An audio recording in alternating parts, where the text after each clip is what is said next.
Hello friends, இங்கே பாருங்களேன், எங்கள் வீட்டில் வந்து கிருணி பழம் முளைச்சிருக்கு. அழகாக இருக்குல்ல? இது நல்லா எல்லோ ஆகிடுச்சு. பழுத்துருச்சா எடுக்கலாமான்னு தான் தெரியல. ஏம்மா கையோட வந்துருச்சுமா, பழுத்துருச்சுன்னு நினைக்கிறேன். சூப்பராக இருக்குமா, ஸ்மெல்லு க்யூட்டாக இருக்குல்ல? இது எங்கள் அம்மா வந்து ஃபர்ஸ்ட்டு விதை வந்து என்ன விதைனே தெரியாமல் தான் போட்டாங்க. சாப்பிட்டுட்டு அப்படியே எல்லா விதையும் தூவி விட்டாங்க. இது குட்டியாக இருக்கிறப்போ வெள்ளரி பழம் நினச்சி தான் வெள்ளரிக்காய் வந்திருக்கு பாரு அப்படின்னாங்க. இப்போ பெருசானோன்னு கிருணி பழம் ஆயிடுச்சு. இது நிறைய தொட்டியில் போட்டிருக்காங்க எங்கள் அம்மா, அங்கங்கே முளைச்சிட்ருக்கு.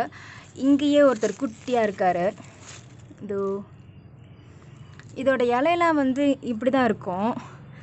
அண்ட் பூவும் கூட க்யூட்டாக இருக்குல்ல? இங்கே ஒருத்தர் பெருசாக இருக்கார் பாருங்க. இதை விட இவர் கொஞ்சம் சைஸ் பெருசாக இருக்கார். இவர் எல்லோ ஆகிறதுக்கு கொஞ்சம் நாள் ஆகும்னு நினைக்கிறேன். நீங்கள் தரையில் வந்து போட்டு தான் ஸ்பேஸ் நிறைய இருக்கணும்னு கூட அவசியம் இல்லை. இதுவே வந்து ஒரு குட்டி பூத்தொட்டி தான். இதிலே வந்து வந்திருக்கு இந்த கிருணி பழம். நீங்கள் பெரிய இடம்லாம் இருக்கணும் இல்லை, இந்த மாதிரி வந்து குட்டி பாட் இருந்தால் கூட அதுக்கு தேவையான உரத்தெல்லாம் நீங்கள் போட்டிங்கன்னா இந்த மாதிரி நீங்கள் பழத்தை எடுத்துடலாம் டெரஸ் கார்டன்லேயே. எங்கள் அம்மா இப்படி தான் எதுவுமே வீணாக்க மாட்டாங்க. ஏதாவது சாப்பிட்டாங்க அப்படின்னா அதோட விதையை தூக்கி இந்த மாதிரி போட்டு விட்டுருவாங்க. அது ஏதாவது முளைச்சி வந்துடும்.